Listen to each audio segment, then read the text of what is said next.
Set the tone, boys. What's up? Yeah. How you been, man? Been pretty good. How about you? Another day, dude. Out here living the dream. First podcast of the year. Yeah, we've been slacking a little bit, huh? We had a little practice run last year. Yeah, we're back. We're gonna do a lot more podcasts and, cover a few events here in the NorCal and other areas that we end up traveling to, right? Yep. So eventually national, if we can do that a little bit, that'd be cool. Yep.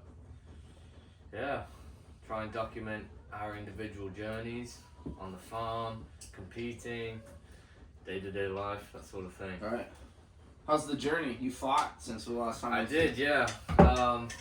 I stepped in and fought for the 209 beatdown championship for flyweight. I was meant to fight, like a build-up fight against a guy who was like had one fight, and then that fell through. And another promotion 209 was like, "Do you want to fight the champ on the same day?" And I was like, "Yeah, fuck it, I do." Always ready?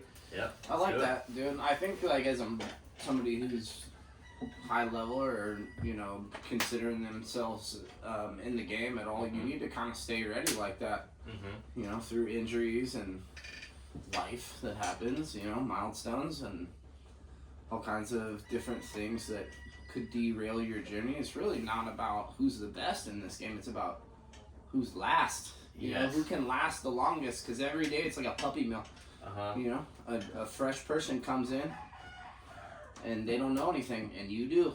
Yep. And then you running on them, and then you're the one that knows something all of a sudden. Wow. Yeah. Who's hanging around? Who's left? Right. Who's still got skin in the game? Like all the guys that were fighting when I was fighting, if I look back and see who's still fighting, like most of them aren't. Most of them are not even in shape anymore. Yeah. What a crazy thing to go from your life of training and being a unit and understanding how your body's a weapon and how to maintain it, and then just sitting down and be like, I don't care anymore. Yeah. What do you think does that to somebody? Burnout. Right. I watch it with the kids class. You get a lot of kids that aren't there because they want to be there. They're there because their parents put them there. And that burnout kind of comes. And I see it in the adults, but the same way the kids have it, Yeah. It's almost they're pushing. They don't really want to be there anymore, but this is where they are, and they're pushing. That's why I think you get a lot of fat, out of shape black belts that are real outdated and don't understand leg lock games, or even the new buggy chokes and octopus guard, all the trendy stuff that everybody's gravitating towards and trying to play now. Dude, if you just did jiu-jitsu from basics, you'd get caught in that shit, I think. Yeah. Octopus, and if you've never seen it before, you never trained it, your gym didn't allow it. That's a crazy concept. The rooster, bro. There must be a hawk. Shout out all my hawk enthusiasts. I tried to save one. I got fishing game called on me the other day.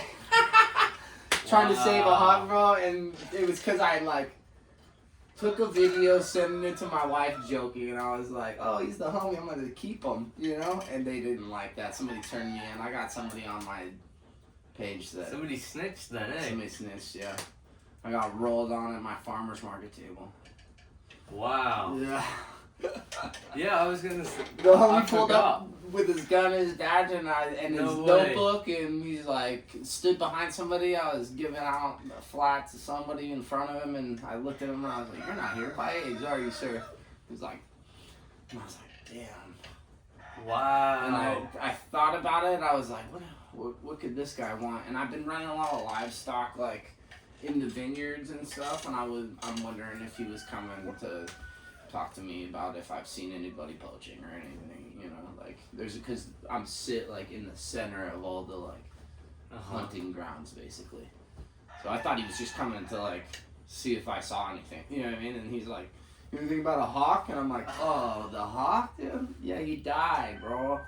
He was all jacked up. I think what happened, and he said the same thing, is they get a rat or like a ground squirrel or something that might have been in the barns or outside of, you know, in somebody's house around, and they got poisoned, and then they come out and eat it. Because he couldn't fly. He's real nice. He's like, dude, a hawk is not going to let you pick him up. No. And I was like, I thought that was weird. It was also all muddy, you know, and it just rained, and I was like, maybe he's just like, it was cold. And he was like, so I, you know, put him onto the, like, thing, and then I, like, you know, didn't touch him for a while. I was kind of scared of him, and then I was like, this guy's obviously fucked up, you know? And, yeah, I ended up getting questioned about that. I guess that's really illegal. Oh, man. Fucking chickens invading. Yeah, I'm gonna shut that door. We got some wild chickens, but these guys and my wife and my daughter like to feed, you know? Yeah. Sorry about that, y'all. Interrupted by chickens. It's a good interruption, bro. It's like hitting a traffic jam full of cows. You can't get to work, you know? Yeah. Like, nah. Look at all the cows. You know? What the fuck? Give me the door squeak.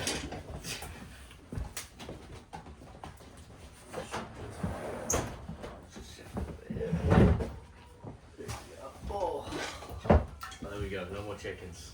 Yeah, that's alright. Yeah. So you were trying to save them. I was trying to save him, and you know, unfortunately, the next day I set him out right here in the greenhouse. He could on the ledge in the sun, so he could like kind of go out and went to bed, hoping he'd fly off in the morning. He was laying there all dead in his pile of rat shit type of, you know, he threw up and shit. Yeah. I guess, probably poison then. Huh? Yeah, that's what the warden said, you know. So I was like, well, what would they have done if I like took him to the shelter or anything? It was like pretty far away, and you know, my wife's a vet, so like they were like, oh, you'd probably euthanize him. So I was trying to give him a chance, you know. And it'd be sick if I gave him some food and some water, and he decided he wanted to hang out around my garden. Problem is, I set him here, and he looked at my cats, real suspect, dude. Like flexed up on him. Yeah. And I was like, oh, all right, you're going outside, dude. I can't deal with this. I'd rather have my kitties than a hawk, because my kitties are like regulators on the rodents out. We have 0 mice problems already. Right. But we got 14 cats that roam the property. There you go. Do it. Every night, dude, after everybody goes to bed, I'll kind of be like sitting with the fire, chilling. And they'll be the ones that are afraid of like the noise and shit from the kids or whatever. Come in and stack up and eat and like kick it by the fire and stuff. You know, it's weird. I never liked cats before, but now I really do. It's very good predators. Absolutely. Yeah.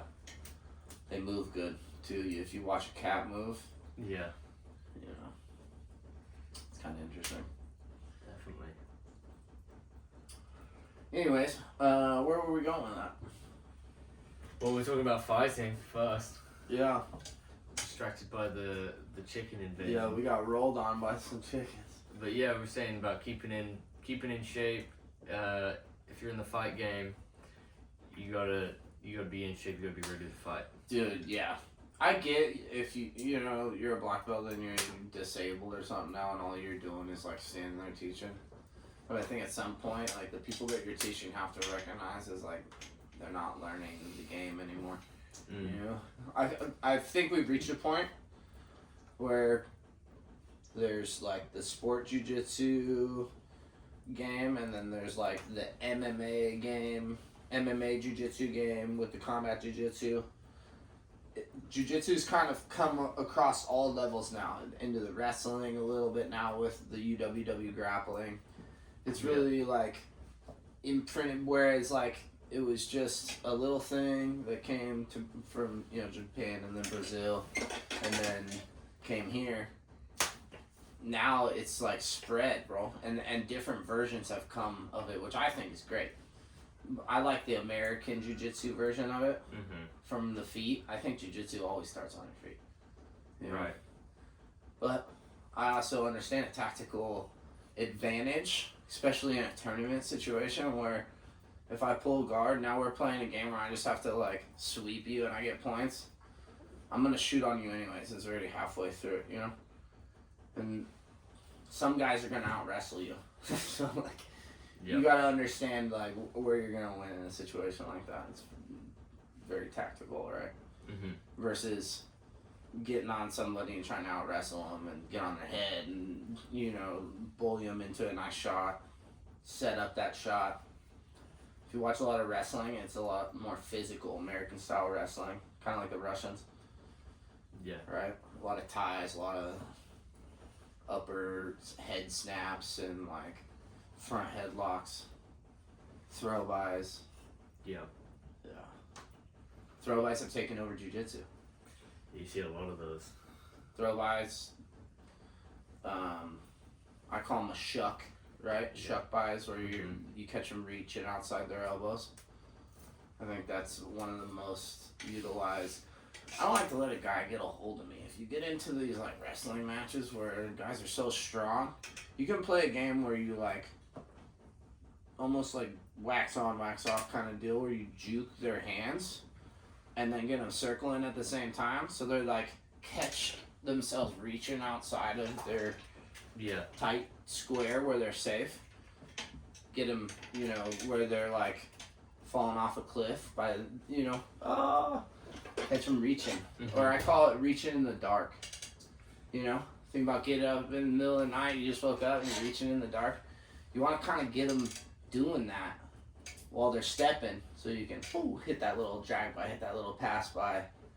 You know, the hardest thing to take somebody down is when they're just not moving, square. Yep.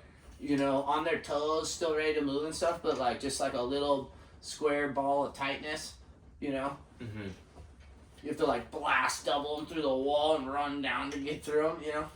And they're ready for it as well. Right. Yeah, because most of those guys understand how to wrestle. Yep.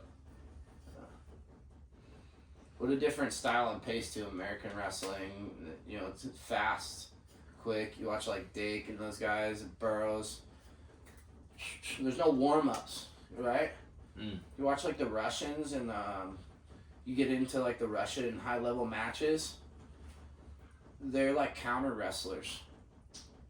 So when they're waiting for you to shoot, they're real slow, lackadaisy, you know, waiting for you to make a mistake and like maybe cause a little mistake with the hand fights and like on your head and stuff, but they're like not as like high paced, as fast as like the Americans. And I think Americans bring that to jiu-jitsu, where it's like high paced, fast wrestling. You ever get into practice and with a blue belt or like just a wrestler who's a white belt just jumped in? Yeah. What's he trying to do? Trying to take me down. Take you down and hold you there. Yep. Right? Pass you maybe if he understands, you know? He's gonna hold me down. Hold you down.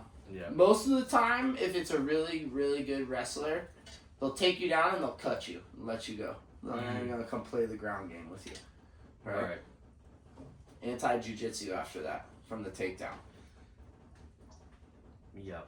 That's a really good way of winning a lot of competitions, is getting up on points. Like by 1 point. 2 points on the takedown, maybe pass. High level matches are always won by 1 point, dude. Yep. Let him back up. Now you gotta take me down. If you're the better wrestler, that's how you win matches. Hold on. Take him down, cut him loose, maybe take him down again. I like to sub guys from my feet. Like, think about how fast you can get into a sub. You know how there's like so many steps? I'll take them down, break them down, and then I throw this in. If you can skip all that and just be on your feet, like be such a superior wrestler where you opposition them and you catch them in a front headlock or a front snap or standing guillotine with a high elbow or whatever it is, that you can do it really fast, right? Because, like, ultimately, this is combat, right? I want to be able to kill this guy, boom, on to the next one. Kill this guy, right? If we were, like, samurai warriors or whatever. Right. And then that goes back to like self-defense, sport jiu-jitsu, fantasy jiu-jitsu, where it's, you know, we're all warriors invading another open mat. Mm-hmm. Yeah, it depends what you want from your journey. game. Yeah. I think it's really where you're at in life too. Like, we kind of sparked that. I feel like about what a real black belt was, right? When it was like with the Moneyberg situation and like a short amount of time and who you train with and who you train with matters. But what about the reps and the motions and yeah, you were there X many hours and did you get that many reps and motions? Now did you do it in a live situation when somebody wasn't paying you and wasn't trying to like actually hurt you? Have you gone to multiple gyms, multiple tournaments where guys are actually trying to hurt you or don't like you, right? If you go to open mats, like sometimes you get guys that are like, dude, this guy, and they don't even know who you are. You know, you'd have them over for a steak dinner and some oranges and cookies. Yeah. And, you know, probably be homies, talk jiu-jitsu, right? Gardening, talk about locking in. What's next for us, you know? Mm-hmm. That's a culture of lock-ins, but like, what is it that you're locking in on? Everybody's following diet and, you know, nutrition and getting away from evil things that bring bad energy and getting away from bad people. But really, I think it's individual for each person. What are you locking in on, right? Mm-hmm. In my garden, for me personally, what am I going to lock in on? Being a better dad, being a better coach. Because now I've become a coach for some reason, right? I started teaching now, right? I became a black belt, and it's, oh man, I got all these people that are like, hey this, hey that. I'm like, dude, I don't know. I do it like this. I feel like I don't do it right, you know? But I can sub the dude. Right? And that's where I get into like a self-conscious, like I'm a lackluster, that maybe I don't, you know, view myself in the same regards as they do because they see me sub somebody, right? Mm-hmm. Whereas I see myself like, oh, I'm just here doing the move, you know, I'm trying to, and they're like, oh, that guy's really good. I'm like, I don't think I'm good. I remember all the times that Joe Soto beat the crap out of me. Right. You know what I mean? Or that, you know, Jordan Williams and all these guys that fought big time, Dave Terrell, Nasty Nate. I remember how bad they make me suck. Yeah. They lay on me, smother me, make me cry and beg, please stop. Can't tap to that. You're right. You know that. I remember that. So I'm not good. Right. You know? But then you go into all these other gyms and you tap all those guys and you're like, dude, these guys suck too. You know what I mean? Like, how am I not good and you suck worse than me? Doesn't make sense. Yeah. And then you see all these guys that, like, shouldn't carry what they carry. I don't know. Did you compete? Oh, I don't compete anymore. Oh, yeah, dude. I can tell. You're fat and you have man tits. I can milk you right now. There's nothing you could do about it. I'll smother your mouth so you couldn't say anything while I milk you.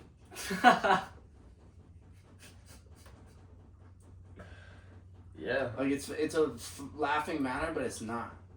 You know why? As a culture, maybe we have like a handful of savages that can do that. It used to be like anybody could, all our men were men. And like we were all savages like that, and we all carried like ourselves in a higher regard, and I think that's what locking in is, man. Like coming back to like bringing up the culture. The boys that maybe don't have a dad that show up to the gym, you know, or look after them. Hey, look, here's how you plant some plants, dude. Here's how you grow some food. Here's how you grow some chickens. Here's how you feed a steer. Here's how you chop some wood. Here's how you work on a car. Here's how you hook up a trailer, right? Here's how you build a fire. Here's how you build a roof. Here's how you build a barn. Here's how you build a tiny house. You could provide for yourself in all these fashions. Oh, I don't have any money. No. Here, let me teach you. Mm-hmm. There's places where they throw stuff away that you need. You find those places, right? Right. Recycling. It might be an extra step, a little bit more work. But there's no excuses. The best athletes in the world don't make excuses when you're injured. You know, oh, I hurt my knee. 80-90% of them will stay home. Stay home, dog. Sleep. It's go back to your mom in Dagestan. I like that quote. But because I feel that, like, dude, you could go back to mom's house and like sit on her couch and she'd probably take care of you. Right. Not show up to practice. Right. Or you tape up, go, learn how to circle the opposite way and not let the person get into your injured leg, learn how to defend it. You know what comes from that? Not going the same way you usually go. If I go to the right all the time, I practice my moves on the right, I shoot to the right, unconsciously, right? All my moves are like my strong side. Yeah. And my lead leg. And now all of a sudden I have to switch a lead leg and I gotta switch and roll the opposite direction and set up moves the opposite way and like read his reach and his movement and calculate the timing so I can get my ankle pick or I can catch him reaching and duck or whatever it is that I'm doing to take him down. These things all are a little different going the opposite way. So you have to like be forced almost into playing that way, and then you're like, wow, if I was sitting on the couch hurt, being a little crybaby about it, I'm not gonna get that rep. I'm gonna sit at home, I'm probably gonna eat some bullshit, right? With some cookie and some oranges and watch bad, for me I don't watch TV, we don't have a TV, but like, something that I try to go do something else, I'm locking in, if I have off, I don't sit, we're going to do something else. But I wouldn't have got that rep, dude, if I like made the excuse to not show up to practice. Right? And I see that a lot to guys. Oh, my arm hurts, or all right, fine. If you absolutely shouldn't be there, can't be there, go do something else that is going to better you in your life. You also have to get something in. 100%. Sprint. Something. Something. No stagnant in the body, right? You gotta exchange fluids. What's going on here? New water, sweat it out. New nutrients, move it through your body, right? So that nothing's hanging out in your colon or your stomach. You have the GI tract moving, right? That's why as monster warriors, we used to eat berries that would be like a diuretic. We used to catch meat that was alive and moving. We used to find food that was alive and growing, that was maybe not, can't wash it perfectly. Have you ever pulled a carrot from the ground? Yeah, dirty. They're dirty. Yeah. Even if we wash it. Right. Why sit there and fucking, you know why you get little baby carrots? Because they gotta like scrub all the skin off it, Oh, really? Yeah, they skin them, chop them up. Yeah. And put them in plastic with the microplastics and hand it to you and your kid, and you go, oh, here you go, thank you. Nice and clean, thank you. Yep. No minerals, none of that good stuff that's still there. It's probably been sprayed a couple times and hit with some CRISPR or something wild that's gonna keep it in that bag, not molding until you get it home and maybe give it to your kid. Maybe not. Probably sits there and rots. Who knows? Or it doesn't. I don't know. I don't buy that shit. Pull it out of the ground with a carrot. It's gonna be dirty with little minerals on it. You're gonna eat that. It's gonna remineralize you.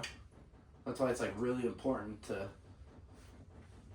Dude, you know who gets so much hate, and I'm like furring it out in honor, but like because like I think where a lot of guys go wrong is the TRT and the steroids. I think it's gonna destroy a lot of people's relationships.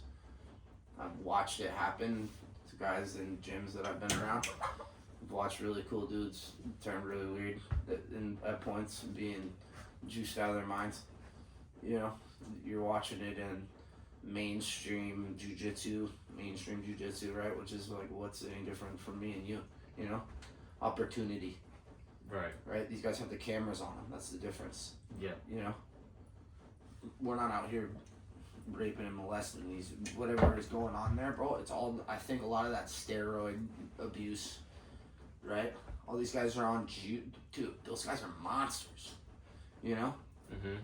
There's different types of strong in this world, too. There's like country strong. Here's one that's, I'm rambling, but not really. I've been thinking about this for a week. Okay. There's this guy in our gym, we call him Dairy Farmer. and he's been training longer than I have. And I've been training jiu-jitsu almost 12 years, 13 years now. He could be my older brother, redheaded guy, big, huge hands, huge forearms, probably an extra 20 or 30 pounds on him, and 3-4 inches taller, stout. He'd get a hold of you, you're like, dude, this guy feels unbelievably strong. But he's grown up all his life bucking hay, cutting wood, fixing fence, climbing fences, probably when you're a little kid riding dirt bikes, riding horses. You know, it's a different type of strength. It's a different type of grip. It's like guys that have grown up their whole life doing gi, in their positions, they have like the different strength, you know? Right. They can stop everything and make it slow. This guy, different level strength, bro. I mean, he's not on TRT and all this stuff, dude. Stronger than guys that are on TRT. You know, the other day I went to there was like 11 or 12 black belts on an open mat. I'm like, I don't know who's on whatever. Those guys are strong as fuck too, you know. But at some point they fade, and they're right. They're also all gi guys, and I showed up no gi. I didn't realize that was what was happening at the open mat, but you know, a lot of the guys honored me and took their gi off and rolled with me, and we had really good rounds, and it was fun. You know, it's you're on the hunt in there. You get to run the game, reload, and like grab the next guy, right? It's fun. Do you think that, just on that gi thing right there, that just made me think that gi guys will honor no gi guys and take the gi off, but no gi guys won't honor gi guys and put the gi on? I don't think that's true. I put a gi on. Oh yeah? I don't think a lot of no gi guys would do it. I think it's frustrating. Yeah. Especially if you come from a wrestling background. I don't want to do that.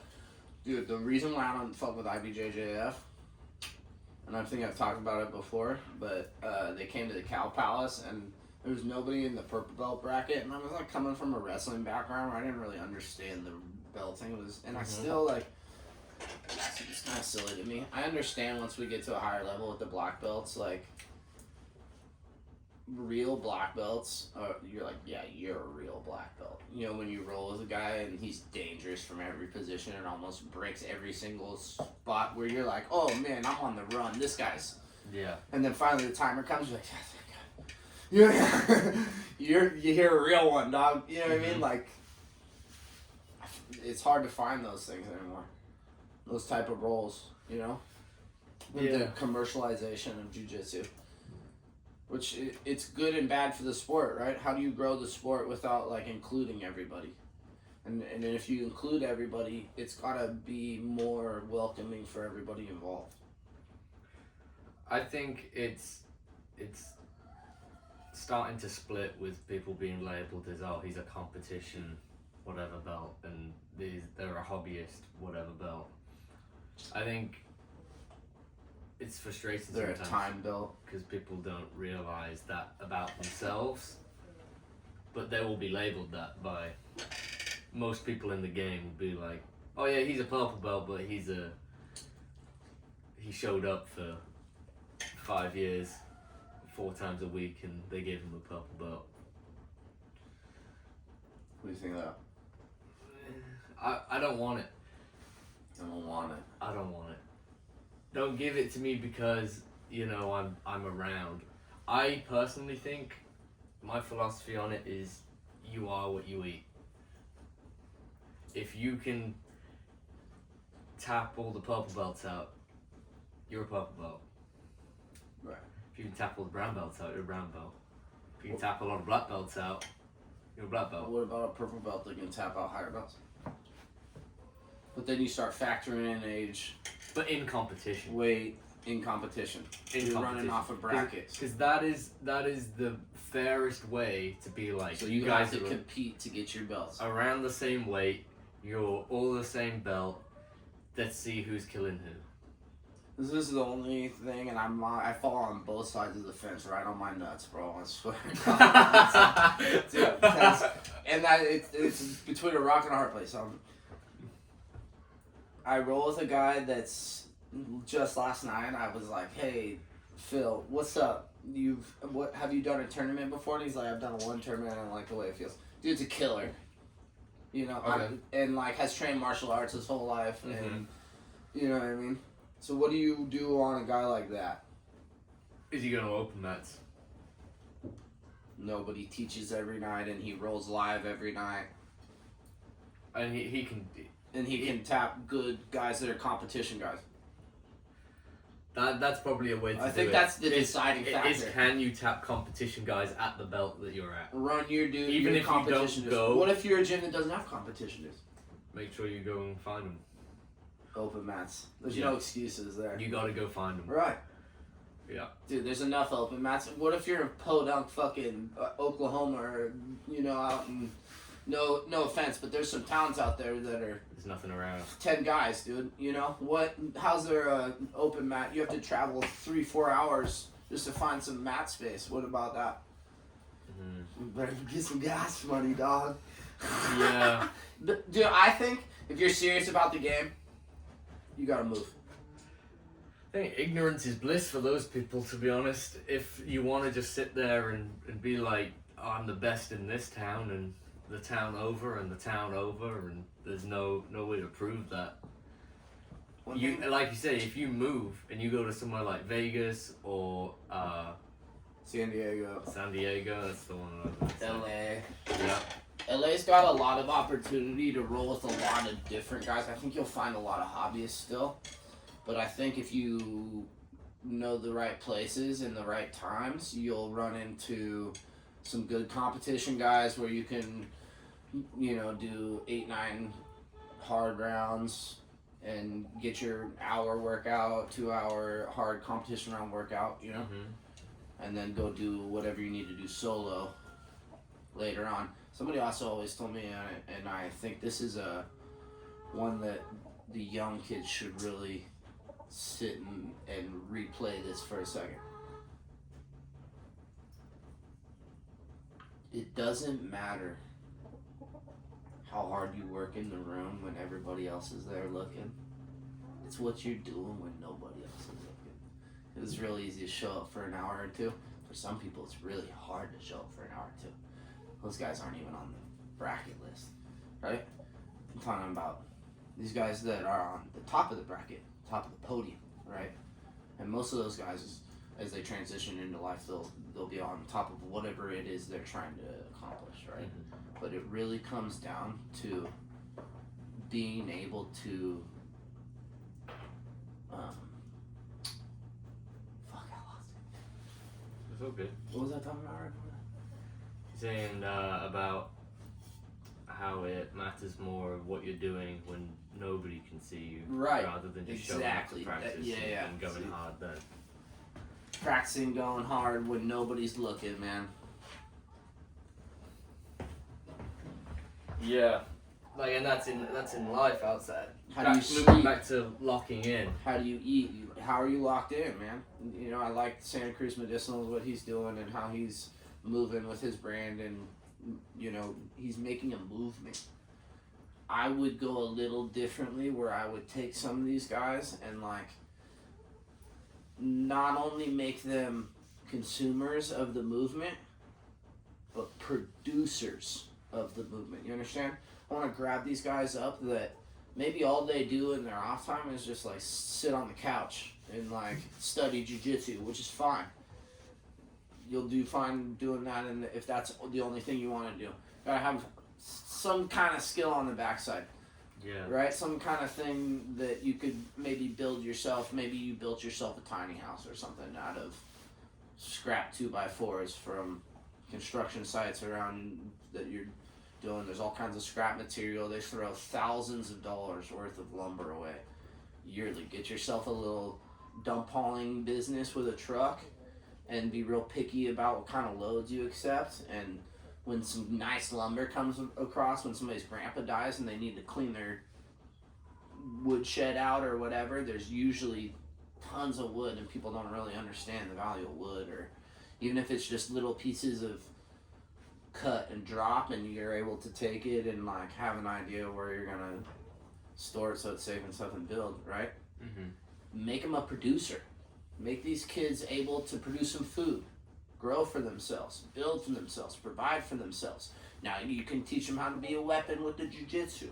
Get them involved with law enforcement and some weapons and teach them how to shoot, how to hunt, go get your hunting license, how to fish, right? We can get out and run the sloughs, how to duck hunt, how to fish, how to provide for yourself. Stock the freezer. This is locking in for us, right? Feed yourself. Feed yourself. Provide for yourself. Right. There's none of this, oh, I'm waiting on a check from, dude, go get your check. You know? The 9 to 5 working for a company, the security there, I think, is like dwindling because like people are boycotting places like this. They don't want to go eat at Walmart once they're educated on the food that is produced by big stuff, you know? Yeah. The movements in the small farmers, biodynamic farmers that are doing it right, moving them symbiotically with the land, right? Rotational grazing, feeding, balanced nutrition to pass on to, like you were saying before, what are you doing to lock in? You're eating food that's alive, not processed, not poison. How long has it been dead? Right. What is it? What's up with all these people? There's the like, we're eating human food chain. Russia said something about it. Whoa. What? I feel like there's so much there's so much food that's having to be produced nowadays to like the population that the what happens when when you have to provide for so many people, the quality has to go down. It has to.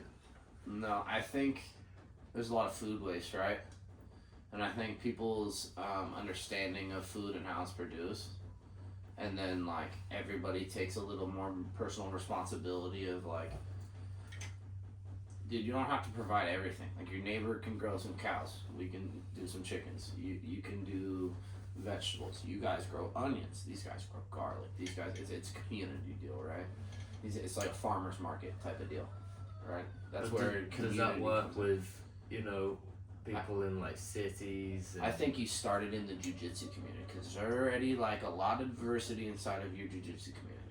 You got cops, you got robbers, you got fucking all the people in there that are so different from one another and come from so many different backgrounds that it's like a, you know, a taproot that shoots out all these like crazy different subroots, and all of a sudden you got heads like a blackberry bush, you know, you got another head over here, and all of a sudden it takes over a whole system of whatever it is, a watering system. It can break pipes, it can change things, you know, and a lot of change comes from grassroots movements, dude, you know, jiu-jitsu community movements. How many 10th planets were there 10 years ago?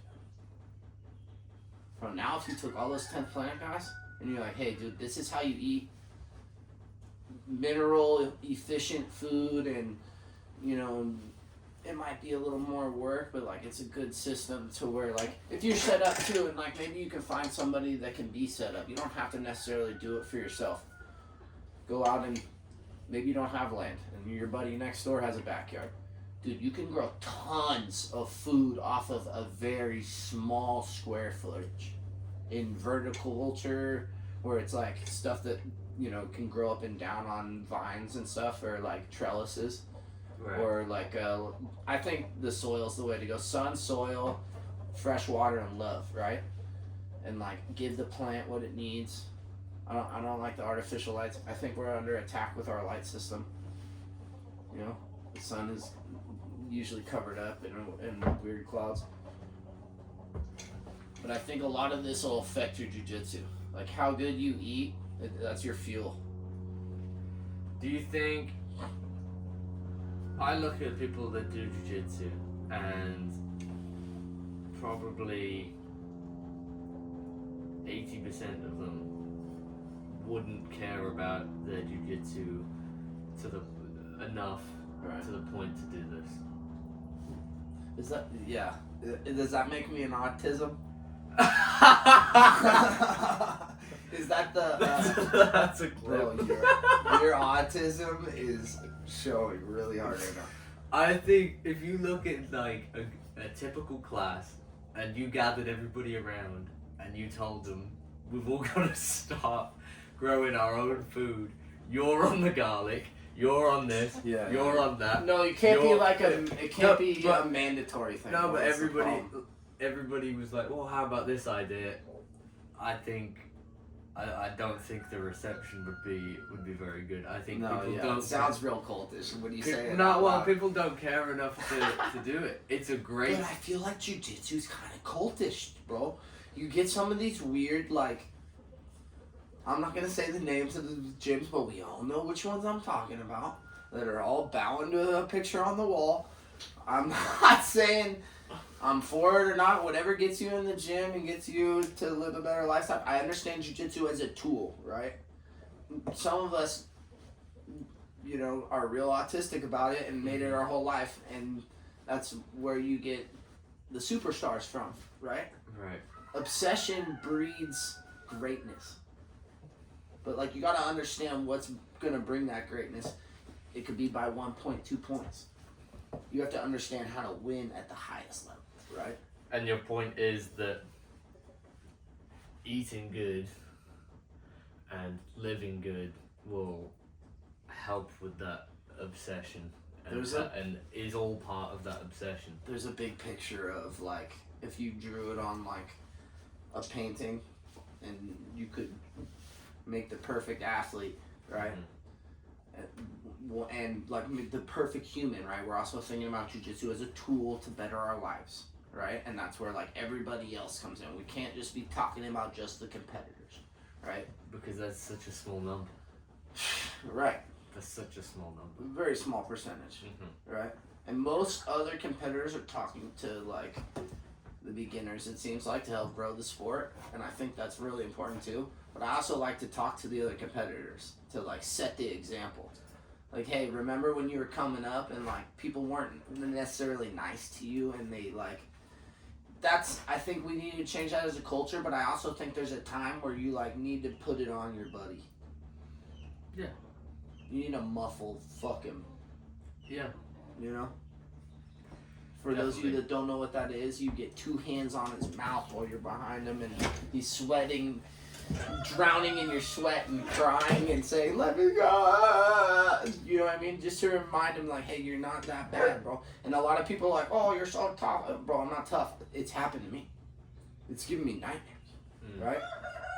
And you know what? At the end of the day, it's like helped my jiu-jitsu so much. That's what made me better, was I was scared that somebody could do that to me. It was a reality check, a humble reality check. And every once in a while it happens again. I don't know, I'm crying and white belt syndrome on it, where I have to go home and cry in the shower about it, which has happened more times than I can count. Right? How many times have you gone home from a bad spar session where some studs come in and run the fuck through you and beat the fuck out of you? Right. You just think that you're terrible. You drove home and you can't even remember the way you got home, and you're like exhausted. You get in the shower and you're just like, where nobody can see you cry. Looking in the mirror like, you piece of shit. And then the next day you get up and you're like, I gotta fucking do something about this. I can't let this guy do that to me again. I'm gonna show up tomorrow and I'm gonna like change my game on him. And this is where you start learning game planning, and then you can almost read those situations before they happen. When you're going against a dairy farmer or something where you're like, this dude's stupid strong. All you do is shake his hand and you're like, oh my god, you're strong as hell. And then like you fake and ankle pick him and like just run away with it. Don't tie up with him. Don't waste your time. Stay at arm's length, real quick shot. Outside, a lot of feints, a lot of jukes. You can read situations at that point, right? Oh, this fool's all juiced out. All I gotta do is move around for like 2 minutes and he'll probably cardio out and turn purple. Yeah, so speaking to the competitors, it's about one with the fellow competitors in the gym, you gotta go hard. Just drawing the perfect package. Hold each other accountable, go hard, push each other, be mean to each other. As much as there's a brotherhood there and stuff, you gotta test each other. And then outside of the gym, make sure you're locking in, not just with, oh, I'm doing jiu-jitsu and I'm going home and I'm just laying on the couch and I'm eating processed foods and drinking and doing all this stuff that's not going to benefit me. Try and lock in to the point where you're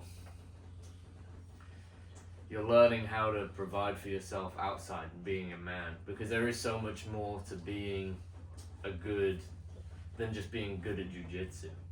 Jiu-jitsu is a tool, like you said, but then being a strong man, what if you can't provide for yourself? What if you can't fix anything? What if you can't, get food for your family? What if you can't have a family? What if you don't have a family? That's not being a man. It's kind of what it's about, to be honest. Yeah, I think if you're not, like, it's no shade on you, bro. Like, you don't have to be a dad. Some people aren't made to be a dad. But I also think when you do have a kid, it absolutely changes you and makes you level up as a person. Or it can change you and let you, if you let it go. I feel so bad for some of these kids that sometimes I see around at all these different open mats, and their, parents bring them in, and it's like, the kid is pretty good maybe or something, but like you can tell the lifestyle at home's not great. They're like maybe a little chubby, and then you see the dads, they don't train, and you're like, yeah, what a example you're setting for yourself, for your kids, You prepare yourself to be a dad. And like show them that the world, dude, like a lot of these people, and I think it's will be the downfall of America if like the dads don't wake up. Cause dude, growing up, no shade on my dad, if the dads don't wake up and set an example, the next generation's gonna go down a path that's like real malleable and like maybe somewhere where we don't want to be, like, I'm not trying to be the tough guy in the jiu-jitsu community. I'm not tough, dude. I was raised by my mom. I'm a single mama's boy. You know what I mean? Like, my dad, he was around in and out, but like, I also understand like having good role models around you that you can learn from is very important. Jiu-jitsu provides that in a lot of different ways, or like whatever your niche or field is, you kind of gotta like have a mentor or somebody that's like you can look up to and like strive to be like, or maybe be better than.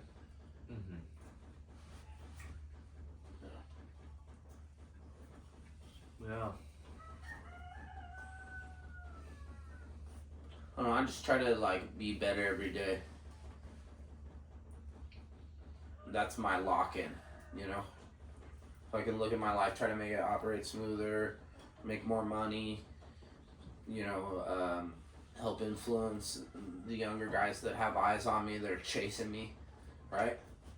I'm still in this game, right? I'm having a hard time finding matches. The problem with jiu-jitsu is like, if you don't have some serious money to travel, it's hard to have your face in front of the cameras and be active like that.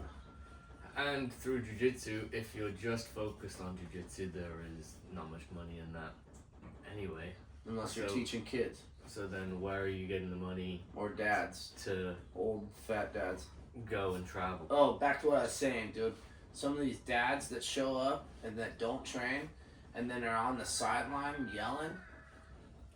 Dude, give me just 30 seconds with them. See how they like it. Shut up. You know what I mean? Let me muffle you for 30 seconds, bro, as I hold you down, take your back, and sink my choke in while I'm still muffling you. You know what I mean? Dude, don't sit here and coach your kid like that. I understand. Be encouraging.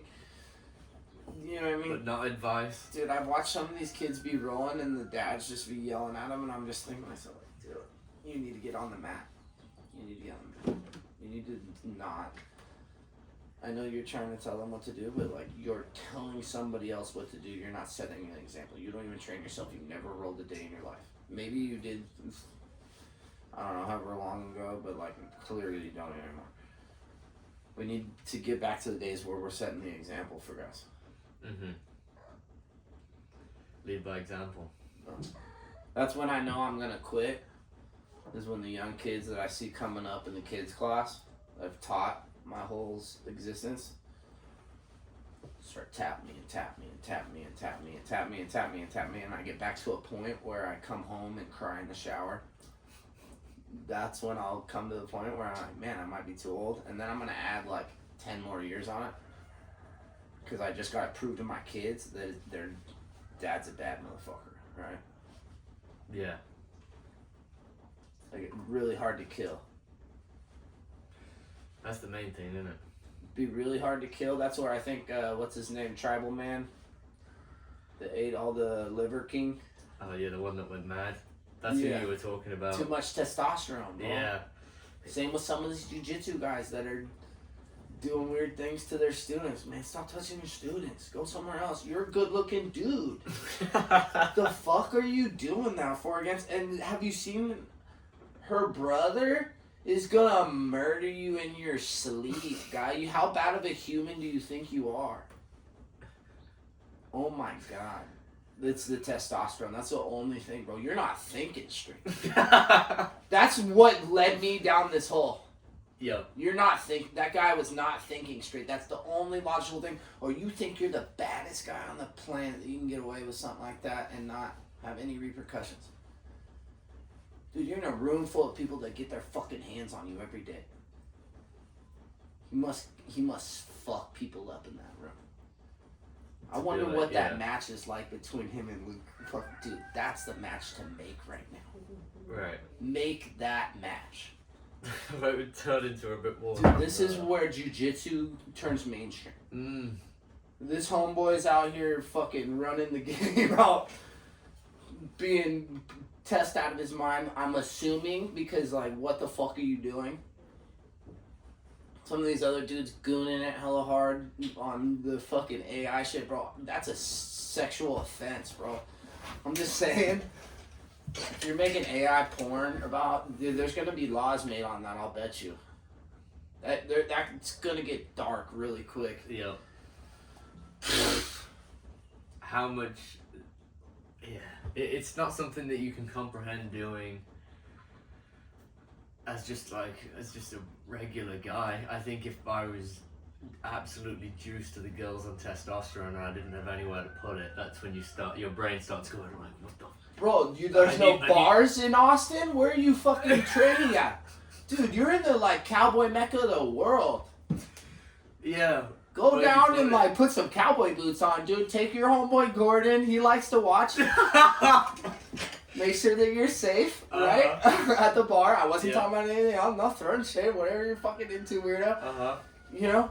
Yeah, for sure. Why is jiu-jitsu so weird? Because it's all a bunch of, our autism's all showing, bro. And it's all super juiced out. Yup. Dude, what a weird sport. I think that's what will keep it. It might make it go mainstream because people might want to watch that kind of thing. You know? Make grudge matches. Really well, that's what Craig's doing, really. He's leaning into it. He's like... He's so outrageous, and there's like no off limits to anything. Some of us would like be like, no, you can't talk about a dude's girl like that. Nope, not Craig. Fuck that. I'm going to train fucking jiu-jitsu. She's a fucking meme, bro. He asked for the cam footage. Sick. The body cam I know. footage. What a crafty sucker. Is it just him or does he have a team, bro? He must be. He's gotta have a team, but he's definitely the mastermind behind it. Probably people giving him ideas. But saying all of this, who is the richest person in jiu-jitsu right now? It's gotta be. Him I don't know, bro. Dude, Gordon's on every headline. 100%. All press is good press in the name of the fight game, bro. Yep. You know, as long as somebody's talking about you. Look at Connor, dude. He hasn't fought in how long? And everyone's talked about We him. still talk about him. Yep. You know, he still stays People relevant. still want him fighting. People still want to see him on like the White House card. And... Right. I bet you he's holding fat right now too. Mm-hmm. But his back hurts when he gets up in the morning. Yeah. But what do you think? Like, it probably hurts a lot less on a fucking yacht, my boy. so somebody like that. I sound like a hater. No, but let's say like somebody like that. Genuinely, you've become the double champ of 2 different organizations. He did it in Cage Warriors, and then he came over and did it in the UFC. He got his black belt, and he's got millions and millions and millions and millions. What? Right what off into the sunset, homie. What now is there left to do? Hey, he's You've bored. conquered the. Bored. What would you the do? world. If you were McGregor, what would you do? I have no idea. Well, I will go open my own fight island. But I'm going to some Philippines or Thailand. I'm gonna buy up the whole island. I'm gonna put a coliseum on it, and I'm gonna just bring in fighters, and we're gonna train on our island full time, and that'll be our life. So that'd be for fun. Just for fun. Because money, you've got it. Bunch of like 30 tiny houses, bro. Yeah. Put a landing strip on it. It's starting to sound like Epstein. A little bit Epstein. Yeah, that's what I said. You gotta be 21 or older to get on my island. Yeah, it's starting to sound a little bit MMA Epstein. Yeah. But I feel like, dude, some of these organizations are like weird about like, you know what I mean? Yeah. Not an Epstein situation, but they're real cliquey. Right? You ever notice like a lot of the dudes that like are in the game, high in the game, and maybe they have a good name and they put on a good performance, they put on a good show. Mm-hmm. Maybe they pull up to a tournament like an ADCC where they're pretty well connected and have a coach that's like pretty homey with Mo. This is a hypothetical. They suddenly get a nice bracket. They get a fucking beautiful seed. Yeah. And they don't see like a purple belt till like the semifinals or the quarterfinals maybe, and they're still trash. You know, and they get to stun on all these like dudes that like would be in your gym and like, you know, they show up with the rash guard and they're like, oh yeah, I'm a purple belt, but you're like, yeah, I'm gonna be able to like dance on you, you know. Mm-hmm. And then like finally they meet like a name like where they would have to eliminate somebody to go to the finals, you know. Hypothetically speaking, that's who you know, where your game is, what kind of numbers you bring and draw, and then you notice like all the same promotions grab those people up. Mm-hmm. So it's like really a numbers game, and if you look at like how many followers they have, I've seen dudes after tournaments get paid off of followers. Well, he's got 6,000 followers, and they hand him a $6,000 check. Like real promotions that are doing. I was like, oh, that's how that fucking works. Yeah. I got like 900 followers. Cause I didn't give a fuck, dude. And it was weird that 900 people followed me. You know, don't follow me, weirdo. Right? It's so strange that people care. It is very strange, cause I think it's all kind of dumb. Like to do this is kind of dumb. Absolutely. I think Go it's show up in tights every day and I like think, you know, play this game of fucking break me. Why do you care? Why are you following me? I fucking like the way I see myself is I suck at this. I'm stupid for doing this, and I'm not even that good. And people, a decent amount of people care. And what you were saying earlier about like people think that you're really good, and you're like, bro, I suck. In your head, and then you're expecting kind of. You're like, you should tap me, and then when they don't tap you and you smoke them, you're like, you suck. Yeah.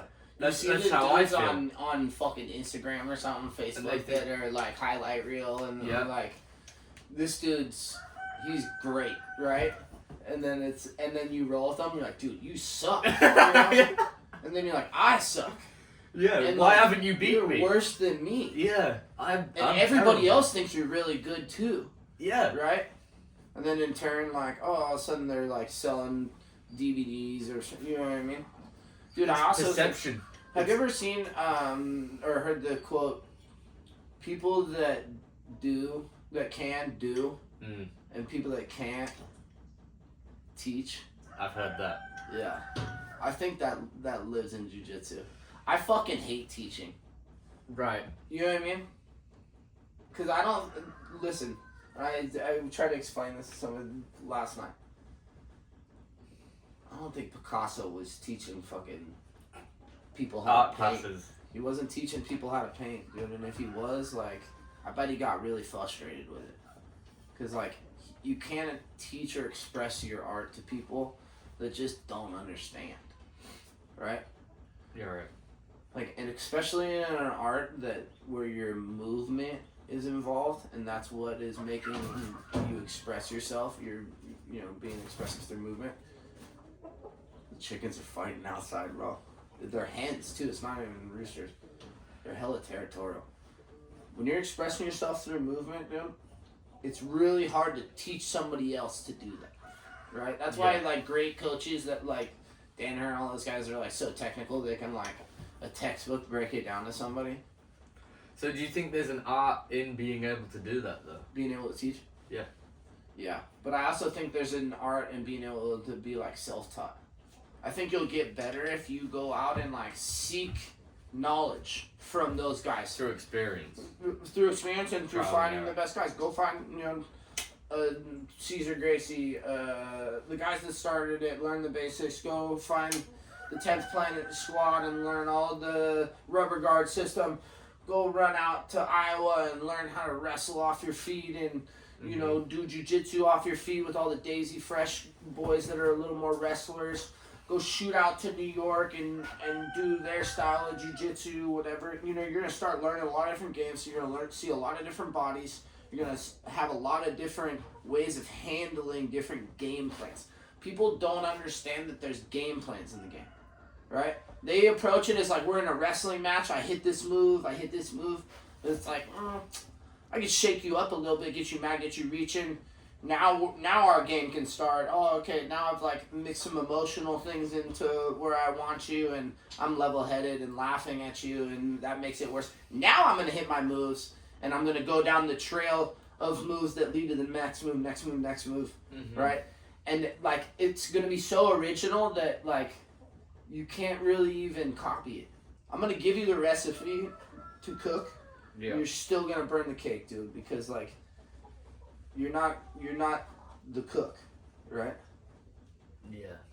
Unless you practice cooking that cake 1,000 times. Right. And that's where the reps come in. And you practice that high stress situations, tournaments, open mats, situation where people don't like you. You know what I mean? Yeah. That's when you can really be like, all right, I'm good. And then the confidence comes. People are like, oh, tough guy. And it's like, no. Been in a lot of situations where I've like had to test my abilities. I know where I stand, I know where I'm at. But do you think someone that's more like that's gone through that route and not had regular coaching off of one person would end up struggling to coach because they haven't experienced coaching? Because then it would be like your point of view would be, well, learn it. Instead of... This is what I do when I teach. I'll teach what works for me. And I give you an idea of like, look, I do this, and like, this is where you can go. But this is my path. I find a lot of success doing this, in a lot of different situations. And it's got to be like fluid, right? I can do it in all situations against different guys. It's the paths, right? And I always tell you, play with it. You can show it to them, but you can't understand it for them. Right. I'm going to give you the moves. It's a big thing. Right? I want you to go play with it. Because sometimes I'll give the moves to a classroom full of people, and I'll walk around and I'll be like, whoa, that was sick. You know what I mean? Like, they took it somewhere else. Yeah. And they painted the clouds a little different. Yeah. Right? Whenever I help with the class, or whatever, I like show a move. If somebody resists the move, I'll tell that person just hit them with what they're open to then. Right. You know, if you're doing like a single leg and their hips super far back and their head's in the way, snap them down then. If they're not giving you the move, do a different move. Right. Dude, You I know, get so stuck sometimes on one move, and then like, dude, I was doing that the other night. I always catch this right here, and then I'll try it again, and like, dude, didn't work, and then try it again. Why did I just throw it? I usually get by the third one. Move the fuck on, bro. Yeah. Next move, next position, stand up, switch. You know what I mean? Time to change weapons. That gun's spent. You know. You shot it. Yeah. Didn't hit. No more mags in the belt, bro. Good thing This you one. got another gun tucked in the boot, right? And then if they're defending that other move, then maybe this one will work again. Right. You know, shit chains together. I think that's something I'm figuring out. Yeah, you can come back to it maybe later on, but I find that like, especially in high level competition, if something didn't work the first time, unless it was like really close, you know what I mean? And you're like, oh, I did that just a little wrong. But then they're aware of it. Then that's exactly. The thing. You can't do warning it for bells are going you can't off. do it for a long time. Some moves you'll do in the beginning of a match that you can get on somebody in the first like 5-10 seconds that can end a match. Yeah. That you can never get again if you don't hit it right. Because now they're like, fuck you, I ain't giving you that. You know? Yeah. And that's where your mentality comes in for the opposite guy. Fuck you, you ain't tapping me in that, dude. You ever get into something deep and you're like, I'm not tapping that. You know? Really, I probably should. Tomorrow I'm gonna limp. But like, I ain't tapping in that. Like, right. I'm gonna get out of this. Yeah, it does take a toll on your body. That does. Yeah. I find a balance now with. It depends who it is that's got me in the sub. You ever shoot like a hard heel hook and like you're like, this dude's gonna tap, and then he doesn't tap, and then you're like in a bad position because you committed so hard to a heel hook that they just. I think PJ Barch does that a lot. He like lets you heel hook the fuck out of him for a second and like stays in a good position with it, and then just like counters hella well. You know, it's almost like a Russian style of wrestling where they like are like a counter wrestler. I think it's so easy to start losing the closer you've been to winning. You get someone in like a full sub and you're like, I got him, and then suddenly you don't have him. You're so close to losing right then because the drop. Yeah. And then if they boom, and you're just gonna tap right away. Like, fuck! Yeah! Oh, fuck, you got me! Because the alarm system goes off, it goes from, oh man, oh fuck, oh fuck! Oh, yeah. It's the same thing. That's why I muffle people. People are like, you're being a bully with it. And it's like, no, dude, I'm setting alarms off. I'm making you reach up when like you should probably be holding on to your other arm so you don't get armbarred. You know? And it's starting to like I don't like this. Give up. Just tap starts creeping in. Holy fuck! When you can't breathe. These dudes are fucking me up. And then you know, by the time you get to that armbar, you've already gone through a few layers of this guy's like, you know. How much do I want to be here? Oh man, he's put me in a choke already, and that was so easy for him, and he's really fucked me up, and now I'm allowed to choke because I'm in a rear naked choke, you know. And that's why if you can chain submissions, you're gonna sub a lot more people because if they escape one and then you put them right into another and then in another and then in another, that's when their heart just drops and drops and drops. Their heart rate.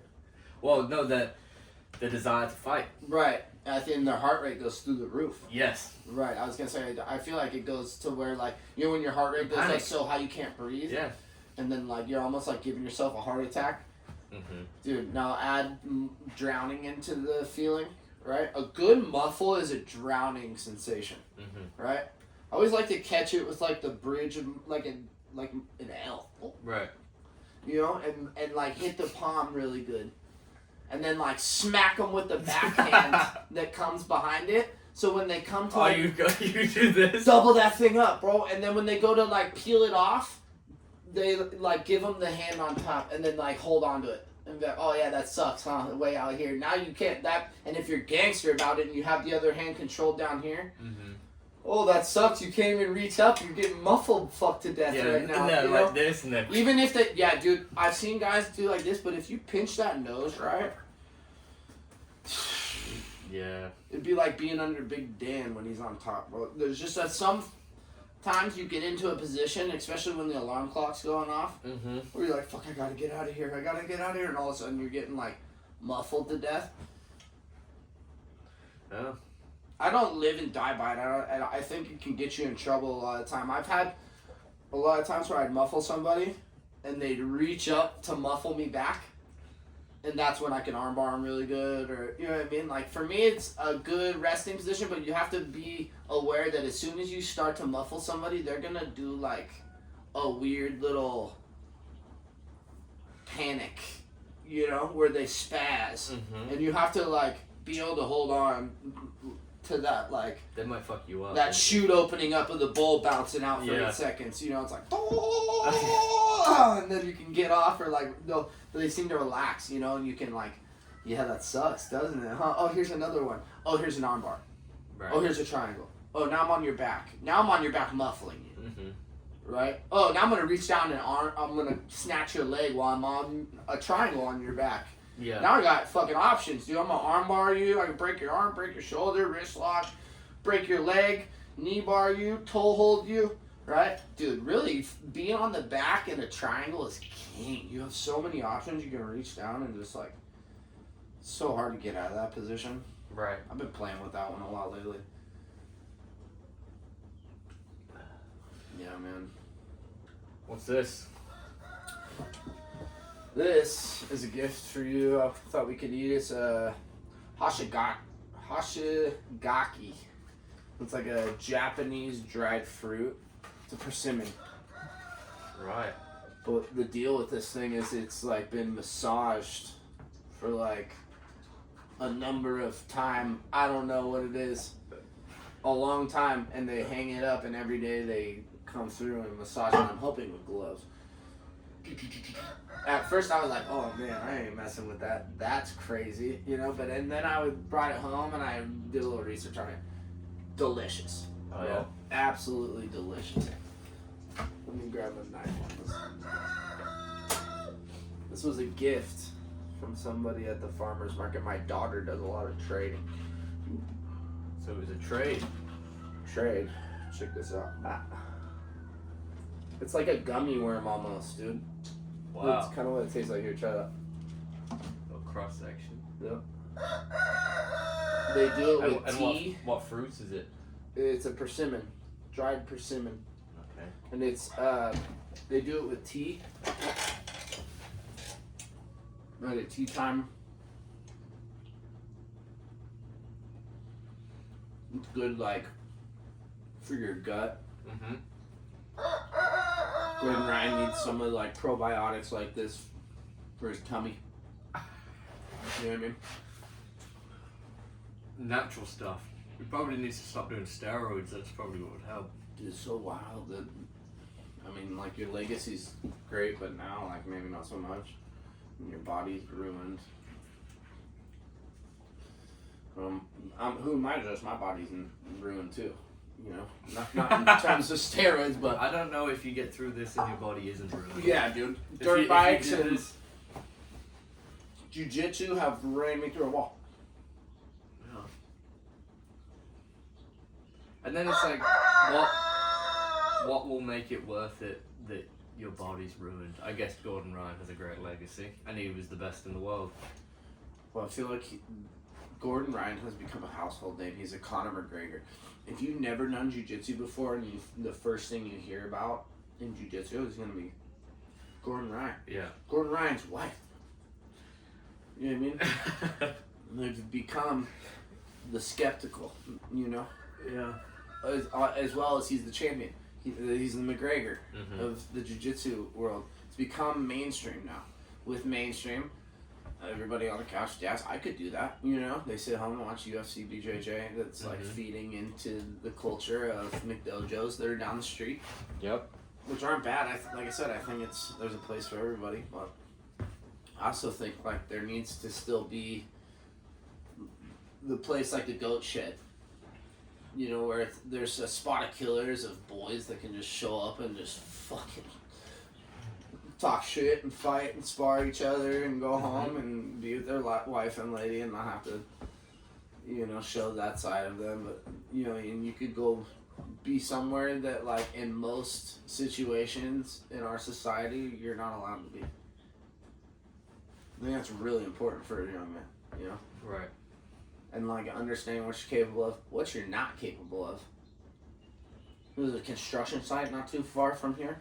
And I'm driving through, and there's these big fat dudes that'll just like walk right in front of you on purpose, and just, you know what I mean, just like, and you can tell they think they're tough, and I just wave at them, hey, have a nice day, man. But you know what I mean, dude. If I got you on the jiu-jitsu match, you would not be doing shit like that, right? Well, they're protected by laws and all sorts of things right there. You know, I think that like in the wild, I'm not a very big guy, but what I want is if you're small enough for me to beat you in a fight, that's fantastic. If you're bigger than that, I want to be fast enough to run away from you. And then I would probably survive a lot of situations. That is my philosophy. For self-defense, for protecting, and then there's weaponry, of course. Dude, but if I have to protect somebody, then I'm gonna fight. I want to have all sorts of levelers on me. Oh, you're fucking 300 pounds. Bah, bah, bah, bah. If you're more tools in the tool belt, dude. Jiu-jitsu, yeah. all the everything, arts, striking, everything. guns, knife. But if you're that big, fluent, killer, warrior, right? Yeah. Hunter, gatherer, you're farmer. about to take down everybody, everything. That's the lock-in. Be a fucking man again. Exactly. Run the household, run the community. Even if you're a young buck, set the example for your friends. No, I don't drink, dude. No, I don't do that. I don't go do those things. I don't go beat off the OF and I ain't doing all the stuff that you're wasting your time on. Let me go run a marathon before you guys are even awake. It does weaken and then I'm going to go to work, and then I'm going to go figure out my income, and I'm going to build a business, and then I'm going to, you know what I mean? All the things that are going to benefit you, go lock in. And I think martial arts and jiu-jitsu, we're not saying that is like, that has to be everything, and you have to be, you know, a jiu-jitsu bum. Jiu-jitsu's a drug, a dangerous drug, where you can spend your whole life in it and end up being a junkie, sleeping in a car, and all you do is jiu-jitsu, like a tweak. And you don't have any friends or family, and you're just a bum that does jiu-jitsu. But how many of us have felt that? I've been there as a young buck. It's almost good to do it when you're 19, 20 years old. Absolutely. Right? Yeah. Go be a bum. If I could go back and tell my younger self, hey, dude, just get in, get stuck in, mate. Stack some money up in your pocket, get on a plane, and go fly somewhere. Mm-hmm. And just stay there and train. And, train, you know, teach a little bit, go to the next spot, you know what I mean? Go around, go learn styles, right? But then... Don't do that your whole life. Set up something that, you know, you can... Locking in makes it's bigger than that. You gotta think about the future, too. Yeah. So use jiu-jitsu, martial arts, striking, whatever as a tool to better yourself as a man, be a role model, be strong, be hard to kill. For your neighbor, dude. But then also do everything else. Be the example for your neighbor, you know? Absolutely, dude. Even if there's some 65-year-old man. We've got to be a strong community. He sees a beautiful garden. He hasn't had a garden for years. He sees a garden next to his house, and he's like, man, I'll bet you next year that dude's got tomatoes. You know what I mean? Right? And then you go over there, hey, dude, nice tomatoes. Here's a little elk that I killed last year. You know, like... Yeah. Trade it out, bro. Spread some love, some community. Yeah. Bring him jiu-jitsu. Protect him if he needs protecting. Absolutely, dude. Don't sit there and film it. Get up off the bench and help. You know? Get off the cuck wall. Be a man. Yeah, don't just watch. Dude, the life cuck wall. That's a perfect one. Yep. Crazy. Jiu-jitsu teaches you a lot. Get off the cuck wall. Do your duty. Yeah, definitely. Awesome. I think It's been good, man. Let's head out and maybe we'll take a look at the chickens and get ready for our next batch of birds. We got a bunch of babies coming that we're trying to build the flock up to 10,000 birds so we can move through all of Sonoma County and do weed and bug abatement without poison or, you know, harmful machinery on the land. A little more gentle touch with the chickens where they come and turn the soil, and leave a little bit and maybe chase the goats or the sheep, or we make a lot of meat in the process, a lot of eggs. So if you want to buy in on that, we'll put a little link down below. You can hit our Venmo. We are going to start a program where you can buy and name one of our chickens for $25, and we'll send you a carton of eggs and the fruition of that little chicken, and you can see on our cartons from when you bought it to when it laid your egg. We'll take a couple pictures and you can name it. We'll put it on a carton or whatever. And you can follow on Instagram our flock, and maybe you'll see your chicken on Instagram, or producing your food out in the field where it should be, on bugs, not drugs, medicated food, right? So you are what you eat, guys. Get out there, really level up, be dangerous, Stay frosty. stay frosty. My killers of the night.